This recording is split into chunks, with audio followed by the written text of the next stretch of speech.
magnesium. If it ignites, it's going to cause a flash fire. I've never shown this footage ever.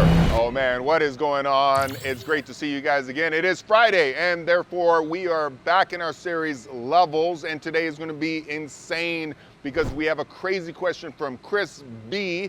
32. Now, if you guys don't know, every Friday we're basically answering your questions. So you guys in the comments, you put questions, bring hard questions about machining, about like manufacturing, about running companies, things that you simply don't know, problems that you have that you need to be solved. And in the following week, there's a great chance we'll answer that question for you. And Chris B came with a great one.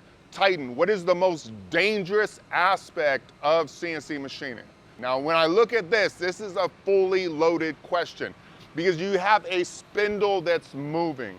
You have tools that are moving. You have hair that can get caught into that spindle, especially on manual machines that can literally scalp you. You can get fabric caught into that spindle that will pull you in and will literally turn you into hamburger. It is true, it's online. I don't recommend that you search it, but this is a dangerous trade. And that's why safety protocols are so important. We have to make sure that we keep our staff safe and make sure that we have a safe environment. When it comes to anything hazardous, when it comes to any problems, we have to make sure that we look at every single aspect and then we put documentation in and plans in to ensure safety, to ensure that we never have an issue. Now, when you look at Titans of CNC, we've been in business for 20 years. But we've had things happen in those 20 years and we've learned from them.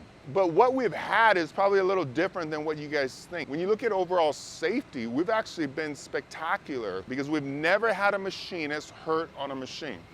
The most that we've ever had in 20 years is some finger slices from chips or picking something up without the proper gloves. And of course, everybody has their protocols and they know what to use. But sometimes people just get complacent and they just grab something and they might get a little cut. We make sure that these doors are shut, they're locked tight, so when that spindle goes on, there's no way that the machinist is anywhere near that spindle. But through the machining process, now you get into different materials, you get into different oils, you get into different aspects of manufacturing, and there we've had some major problems, bigger than I've seen anywhere else personally. Now, the first one I want to talk about is we were cranking with SpaceX. And we had so many jobs coming in, and they loved us because we would deliver parts in like 1 week, in 10 days. We just make things happen so they knew that they could count on us. One of the things I did was I brought passivation in-house. And when you look at passivation, you can look at different types of acid, and the one that we actually chose was a citric acid, which allows us to certify per AMS 2700. So basically you can take stainless parts, you can put them into the passivation tank for a certain amount of time, and then you can certify that they have been passivated. And this allows us to not go to an anodized house that would also have passivation and use them, which could take an entire week. So within 1 day, we could passivate it, boom, ship the parts. When it comes to how we built our tanks, it was flawless. It was perfect to a point. We had the passivation tanks away from the wall. We had everything was dialed in. We framed it with wood, but it's citric acid. So we just weren't thinking. We actually had plastic tanks that are set inside, and then we put the mixture and the baskets inside. Well, we had a heater that would take all of it to temperature. And what we failed at was to have a secondary approach. So it was on a timer, and every day the tank would shut off on its own. But on this particular weekend, the timer failed. And what I did wrong was I didn't actually have somebody that came and double checked it every single time. So I should have had a secondary check just to ensure that the equipment was running perfect. So what happened was over a weekend, basically the heater stayed on, all of the liquid evaporated throughout, and then it ended up being heater on plastic on wood, and the whole thing right there went into flames and caught fire. Now, it was on a concrete floor and it was away from anything else, so it actually didn't spread, but the amount of smoke that came into my manufacturing facility caused crazy damage. At that time, I had white walls, and they literally were dusted from the smoke and debris that was in the air into black. And then I thought, you know what? I love black walls. I'm just gonna paint it all black. And that's where the idea came from. I'm joking, but at the same time, it literally did, and we had a crazy cleanup. So that right there, I take it, that was 100% mistake on my part. Would I do it again? I would actually do it again, and a lot of you guys could actually do it to save money and time for your customers, but just make sure that you have a secondary way of ensuring that all the equipment is being turned off properly, and there's no way that it's going to fail. All right, so that was number one. Here's number two. I got 3 examples of how we actually had crazy things happen in our own manufacturing company. But before I go to number 2, I just want to remind you guys, put the comments. Do you have questions about the industry? They can be technical, they can be about the business, they can be about all of it. Put it in the comments. And if you're in the comments and you see other questions that you can answer, please answer them. Like, we all have to come together to answer all these questions and ask the questions so that through the entire process, every Friday,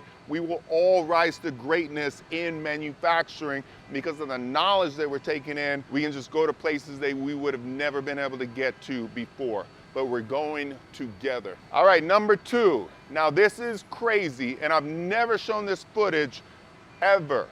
But it's important that you guys actually see this because this really happened here in my Texas shop. So we had an S41 Studer grinder. Now this S41 actually comes with a very elite fire suppression unit. And as soon as a spark happens, that thing just boom, it will just shut it down. Now on this specific day, it was crazy because you would have never thought that something could have happened, because we were running alumina ceramic, and ceramic is actually inert, so you don't expect it to be flammable. But we started taking these cuts. Then all of a sudden the cut went too deep. Everything was just overloaded and a spark caught. Now the ceramic's not gonna light on fire, but what happened was once that spark hit, you had the mist from the coolant. And the mist from the coolant is flammable and it can ignite. So in a split second, the entire inside of the machine just caught fire. Boom! And I was actually coming around and I was standing there watching this cut, and the fire, like, you look at my building's got 40-foot ceilings, and the fire instantly right through the door, the crack went straight up to the ceiling. This shouldn't happen because of the fire suppression. But in this particular case, the fire suppression actually failed. Now let's think back to the first example that I had. I said you have to have a secondary. You have to have a secondary point to fix the problem. And that's exactly what Studer had. Studer actually had a square on the outside of the machine that actually had like a little glass. It's like break glass. And then you hit this button right here, and that makes the fire suppression like boom, and just put everything out. So literally one of my guys in a split second ran over, broke it, and with his knuckle, he hit that thing, boom, and instantly within a second, the fire was gone. Done. Fire suppression worked perfectly. But again, it happens, so you have to be extremely careful. Now it's crazy, right? Because you guys look at us, and for over a decade, for the 15 years that I've been like making these videos, like everyone looks and like they've seen that I've taken tools and I've figured out how to actually run tools without running the coolant. I've tested all of these different tools. I've tested different materials. I remember trying to do titanium and being like, I want to run titanium dry, but as soon as you turn the coolant on, the whole carbide tool just turns into fire. And you're like, oh, maybe not. Let's keep the coolant on there. And that's why you've never seen me actually run dry on titanium. But different materials have different characteristics, and you're dealing with high temperatures, you're dealing with carbide, you're dealing with sparks. But in general, when you're running aluminum or you're running titanium wet, running Inconel, you'll never have a problem. But then all of a sudden, you bring in magnesium. Ooh. Now, when you look at magnesium, the question comes like, why would we actually make parts out of magnesium if it's dangerous, if it's flammable? One thing we should look at is space. Like per ounce that goes into space, there is a huge price tag. So when you look at magnesium, It's actually 33% lighter than aluminum and 75% lighter than steel, and yet it's still strong and has great characteristics. So when you look at aerospace, there's a lot of magnesium parts. When you look at automotive, there's magnesium parts. When you look at consumer electronics, there's magnesium. There's magnesium all over, but you just have to know how to run it. And while you run it, you have a Class D. I don't know if you've ever seen one of these guys, but this is a Class D fire extinguisher that is actually for metal fires. Now, I just caught myself right there. In one of my last videos, I was actually talking about the Sodic, and I was talking about the linear motors, and everybody's like, Titan, you don't know how to speak. It's not motor, it's motor. And I'm like, bruh, I am from Hawaii, okay? And this is how I speak, but I'm a manufacturer, so let's go, baby, no apologies. But this is a Class D fire extinguisher, so it is special when you're actually cutting metal and you're cutting magnesium, and a fire can light. When you look at magnesium, it's a different type of fire and it runs hot. We're talking 5,600 Fahrenheit and 3,100 Celsius. That is a hot fire. And the craziest thing about a magnesium fire is it actually doesn't need the air. It doesn't need the oxygen. It can get oxygen from water. It can get oxygen from places that you would have never thought. It can literally be inside a machine, inside of other metal, and burn right through. It can burn right through a machine, through a table, right into the ground. It is absolutely crazy. So you got to make sure that you actually have the right equipment on hand. And when you're machining magnesium, don't watch my videos. Like, don't watch my videos, because I don't want you running at 12,000 RPMs and just murdering material. I want you to have the right surface foot, the right chip load to make a nice cut, because it's not the cut that's flammable, it's the chips that are flammable, and it's the sparks that cause the chips to ignite. So we want to make sure that we have speeds and feeds dialed perfectly. We want to make sure that we have the perfect coolant that is for that exact type of machining that's going to keep it from being flammable or having sparks. And we're going to make sure that we make no mistakes. We don't have a bunch of chips laying there and all of a sudden you come down and crash into a vise and spark it. Because if you do, you're going to have a huge problem. Now, on this question, it's a machine shop.